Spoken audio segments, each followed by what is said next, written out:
ഭക്ഷ്യോൽപ്പന്ന നിർമ്മാണ രംഗത്ത് വലിയ കുതിപ്പ് നടത്തുകയാണ് റെയ്ഡ്കോ. മായമില്ലാത്ത കറി പൗഡറുകൾ അടക്കമുള്ള ഉൽപ്പന്നങ്ങൾക്ക് വിശ്വസിച്ച് സമീപിക്കാവുന്ന ബ്രാൻഡായി റെയ്ഡ്കോ മാറിക്കഴിഞ്ഞു. സഹകരണ സ്ഥാപനമായ റെയ്ഡ്കോ ഈ ഓണക്കാലത്തും മലയാളികളുടെ അടുക്കള കീഴടക്കുകയാണ്.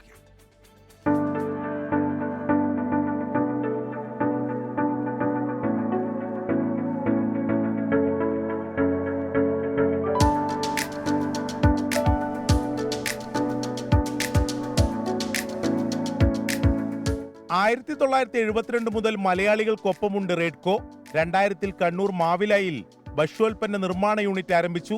ഇതോടെ കേരളത്തിന്റെ രുചിയുടെ പേരായി റെയ്ഡ്കോ മാറി. മായം തൊടാത്ത ഗുണനിലവാരമുള്ള ഉൽപ്പന്നങ്ങൾ തന്നെയാണ് ഈ സഹകരണ സ്ഥാപനത്തോടുള്ള ഉപഭോക്താക്കളുടെ വിശ്വാസ്യതയ്ക്ക് അടിസ്ഥാനം. നല്ല ഡിമാൻഡാണ് മാർക്കറ്റിൽ ഞങ്ങളുടെ ഉൽപ്പന്നങ്ങൾക്കുണ്ടാകുന്നത്. അതിനുള്ള കാരണം മായം കലരാത്തതും സംശുദ്ധവുമാണ് റെയ്ഡ്കോവിൻ്റെ എല്ലാ ഉൽപ്പന്നങ്ങളും. അത് കേരളത്തിലെ ജനങ്ങൾ അംഗീകരിച്ചതാണ്. ഇപ്പോൾ വിദേശ രാജ്യങ്ങളിൽ നിന്ന് തന്നെ ഞങ്ങളുടെ ഉൽപ്പന്നങ്ങളെപ്പറ്റി ധാരാളം അതിൻ്റെ ഗുണമേന്മയെ പറ്റിയിട്ടുള്ള സന്ദേശങ്ങൾ ഞങ്ങൾക്ക് ലഭിച്ചുകൊണ്ടിരിക്കുകയാണ്. ഞങ്ങൾക്ക് 140ഓളം ഉൽപ്പന്നങ്ങളുണ്ട്. ഒന്നും മായം കലരാത്തതാണ്, സംശുദ്ധമാണ്. കറി പൗഡറുകൾ ഉൾപ്പെടെ 140 ഉൽപ്പന്നങ്ങളാണ് നിലവിൽ റെയ്ഡ്കോയുടേതായി മാർക്കറ്റിലുള്ളത്. സപ്ലൈകോക്കായി ശബരി ബ്രാൻഡ് ഉൽപ്പന്നങ്ങളും റെയ്ഡ്കോ നിർമ്മിച്ചു നൽകുന്നുണ്ട്. UAE-യിലേക്കുള്ള കയറ്റുമതിക്ക് പുറമെ യൂറോപ്യൻ രാജ്യങ്ങളിലേക്കും ഈ രുചിമേന്മ എത്തിക്കാനുള്ള ഒരുക്കത്തിലാണ് റെയ്ഡ്കോ.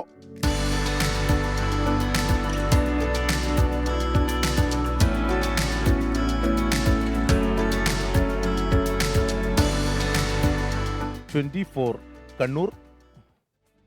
ലോകത്തെവിടെയായാലും ഏത് സമയത്തും 24 വാർത്തകളും ഓഗ്മെന്റഡ് റിയാലിറ്റി പാക്കേജുകളും എക്സ്പ്ലെയിനറുകളും വിശദമായി കാണാൻ ഞങ്ങളുടെ യൂട്യൂബ് ചാനൽ നിങ്ങൾക്ക് സബ്സ്ക്രൈബ് ചെയ്യാം.